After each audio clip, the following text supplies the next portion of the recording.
You keep feeling like you're falling behind. Not because you're lazy, not because you're not trying, but because you can't seem to pick one thing and stick to it. One week you're obsessed with a new skill.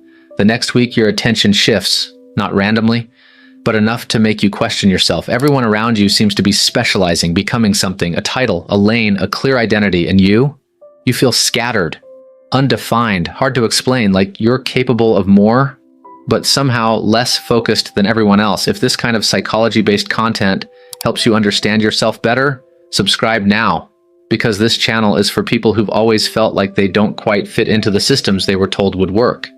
Because what if the problem isn't that you can't specialize? What if it's that you were never supposed to? There's a quiet assumption built into modern career advice. Pick one thing, go deep, master it, become known for it.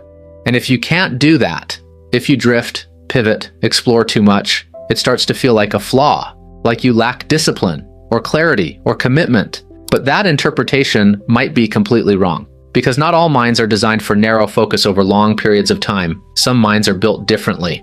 They're wired for pattern recognition, cross-domain thinking, and adaptive curiosity.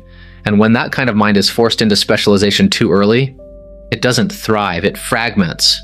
You don't feel stable, you feel stuck between versions of yourself. And the worst part, from the outside, it looks like inconsistency. From the inside, it feels like potential that you can't seem to organize. So instead of asking, what's wrong with me? A better question might be, what kind of system was I never designed to fit into? One way to understand this is through how your brain responds to novelty and meaning. Some people are naturally reinforced by repetition. They get satisfaction from refining the same skill over and over. Their brain rewards depth. But for others, the brain is more sensitive to variation. New inputs, new connections, new frameworks. Psychology suggests that this kind of mind isn't easily motivated by doing the same thing repeatedly, especially if it feels narrow or limiting. Instead, it's activated by integration, by linking ideas across different domains, by seeing how things connect. And your mind may not be avoiding commitment, it may be searching for a broader structure that actually fits how you think. But here's the problem. Most career paths aren't designed for that. They're built like tunnels. You enter, you go deeper, you stay there. But your mind, it's more like a network. It wants to move sideways, upwards, across. It wants to explore, then synthesize. And when that natural pattern gets suppressed, something subtle happens. You start to lose trust in your own direction. You begin second-guessing your curiosity. You label your exploration as distraction, and slowly you shrink your thinking, just to feel more normal. But what if your inconsistency isn't a weakness? What if it's a misinterpreted signal? Because there's a different strategy, one almost no one teaches, an anti-specialist strategy, not random, not chaotic, but intentionally broad, strategically fluid, built around how your mind actually works. Instead of forcing yourself into a single identity, you start building a layered one. You stop asking, what's my one thing? And start asking, what patterns keep showing up across everything I'm interested in? Because even if your interests change, your way of thinking doesn't. There are threads, hidden consistencies, ways you approach problems, ways you process ideas, ways you see connections others miss. That's your real asset, not the surface level skill, but the underlying cognitive pattern. And once you start identifying that, everything begins to feel less scattered and more like a system you just hadn't recognized yet. This is where the identity shift happens. You're not someone who can't stick to one thing. You're someone who's wired to integrate multiple things into something new. You're not behind.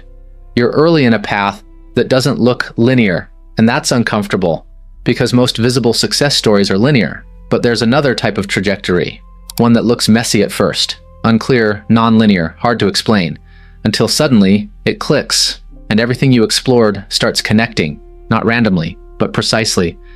Think of it like this. Specialists are like deep wells. They go straight down, focused, narrow, powerful in one direction. But anti-specialists, they're like bridges. They connect ideas, fields, perspectives. They see relationships where others see separation. And in a world that's becoming more complex, more interconnected, that ability is becoming more valuable, not less, but only if you learn how to use it intentionally. Because without structure, breadth turns into confusion. With structure, it becomes leverage. So how do you actually apply this without drifting endlessly? It starts with a shift in how you organize your thinking, not by job titles, not by industries, but by transferable patterns. Pay attention to the types of problems you enjoy solving, not the surface topic, but the structure underneath.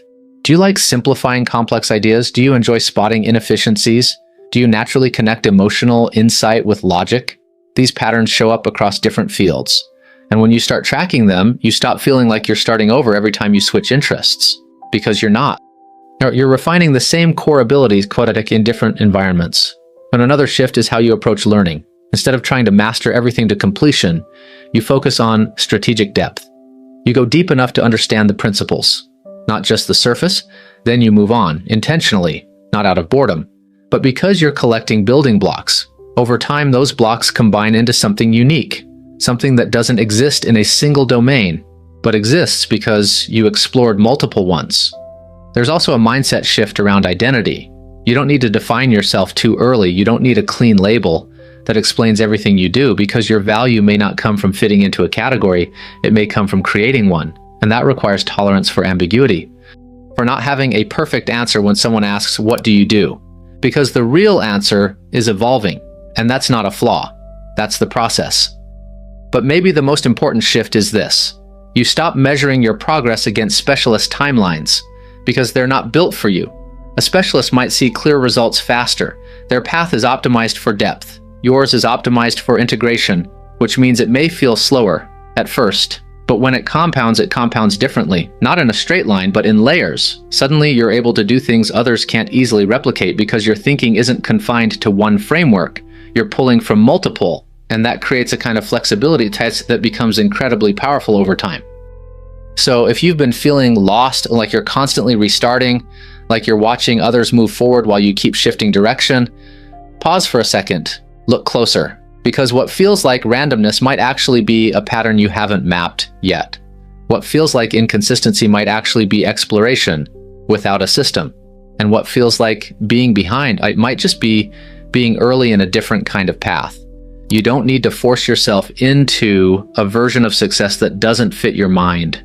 You need a framework that aligns with how you naturally think, one that lets you explore but also integrate, one that doesn't punish curiosity but structures it, one that doesn't rush identity but builds it over time.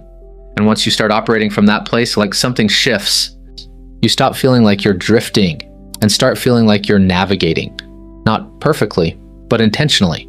And that changes everything. So the next time you catch yourself thinking, why can't I just stick to one thing? Try asking a different question. What am I actually building underneath all of this?